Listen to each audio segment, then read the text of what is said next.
Welcome creative new activity.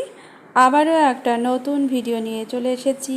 আর এখানে দেখতে পাচ্ছ একটা ঠাকুরের আসন, গোপাল ঠাকুরের জন্য আসন বানিয়েছি। তো এর আগেও অনেকগুলো ঠাকুরের আসন আমি তোমাদেরকে দেখেছি। তো এই যে আসনটা দেখতে পাচ্ছ অনেকটাই ফুলের মতো। তো এই রকমভাবে আমি এই আসনটা তৈরি করেছি। তো কিভাবে তৈরি করলাম সেইটা এবার দেখতে থাকো। তো খুবই কম জিনিস লাগবে। এখানে আমি একটা ছোট্ট আমার ব্লাউজের টুকরো কাপড় ছিল, সেই কাপড়টাকে প্রথমে এই যে আসনের জন্য যেই গোল শেপটা কাটতে হয় ছোট্ট করে 3.5 বাই 3.5 একটা চারিদিকে এভাবে কেটে নিয়েছি, মানে চারকোনা করে গোল করে নিয়ে এটা কেটেছি। তো তারপরে দেখো যে ফর্ম সিট ছিল, যে গেঞ্জি কাপড় বা জামার শার্টের মধ্যে থাকে, সেটা মাঝখানে দিয়ে আমি এটা নিচে একটা একই কালারের ম্যাচ করে রানী কালারের একটা লাইনিং ব্যবহার করেছি, দিয়ে এটাকে একসঙ্গে সেলাই করে নিয়েছি।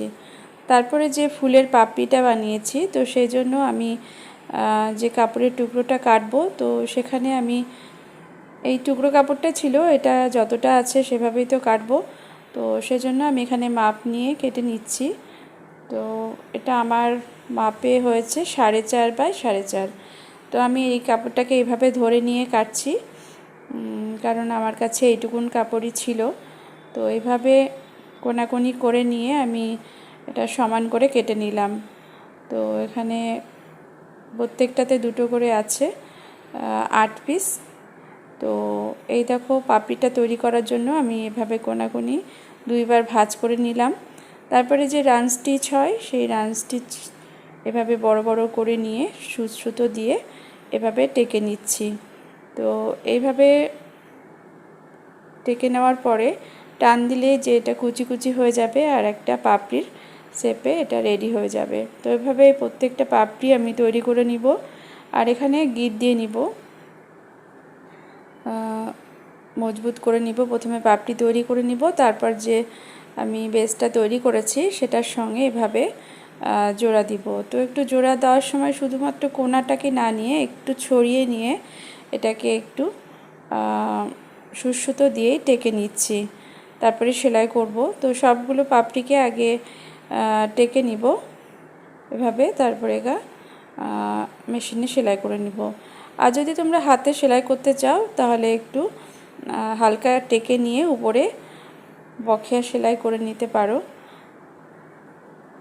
বা রান স্টিচকে ডবল করে করে নিতে পারো ছোট ছোট ফোঁড় দিয়ে।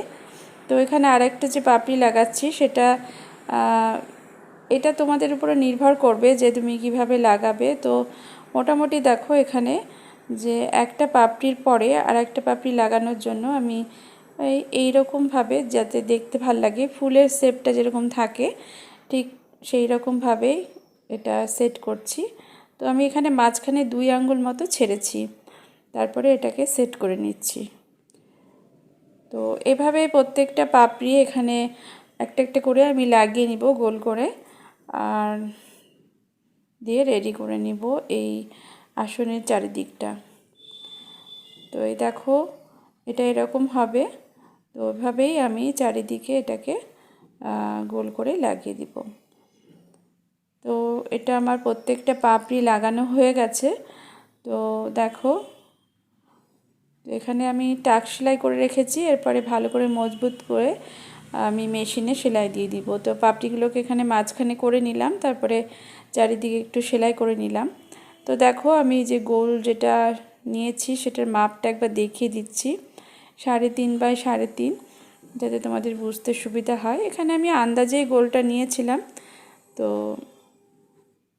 এটা এভাবে করে নিয়েছি। তারপরে যে উপরে পাইপিংয়ের জন্য আমি এভাবে কাপড়ের টুকরো একটা কেটে নিলাম।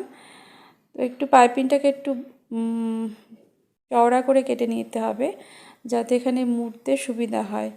তো আমি এখানে জোড়া দিইনি, এই যে দেখো। তো এটাকে এভাবে উল্টে নিয়ে আমি আবার ভালো করে মুড়ে নিয়ে সেলাই করে দিব মেশিনে। এইভাবে মুড়ে দিয়ে সেলাই করে নিব, যাতে সেলাইগুলো ঢাকা থাকে আর যে ফুলের শেপটাও অনেকটা সুন্দরভাবে হয়ে যায়। তো এই দেখো আমার সেলাই হয়ে গেছে। তো এইবার দেখো যেমনভাবে আমরা ফুলের পাপড়িগুলোকে খুলি, এটাকেও আমি খুলে নিচ্ছি। তো দেখো কি সুন্দরভাবে পাপড়িগুলো আমার রেডি হয়ে গেছে, আর নিচটাতেও খুব সুন্দরভাবে কিন্তু শক্ত করে সেলাইও হয়ে গেছে। তো আমি এভাবে খুলে দিলাম। তো এতে কি হয়েছে যে অনেকটা পাপড়িগুলো উঠে আছে, চারিদিক থেকে দেখতে একদম ফুলের মতো লাগছে। তো এভাবে এটাকে রেডি করে নিলাম একটা ঠাকুরের আসন। তো প্রথমবার করছি সেজন্য একটু পাপড়িগুলো একটু কাছে একটু দূরে মনে হচ্ছে, তবে যদি প্রথমে তোমরা একটা পেন বা কোনো কিছু দিয়ে মার্ক করে নাও তাহলে সেই অসুবিধাটা হবে না। তবে দেখো কত সুন্দর লাগছে। তো ভেতরে আমি এখানে যে ব্লাউজের টুকরো কাপড়টা ব্যবহার করেছি, তো সেটা যদি পুরোপুরি গোল হতো তাহলে আরও সুন্দর লাগতো।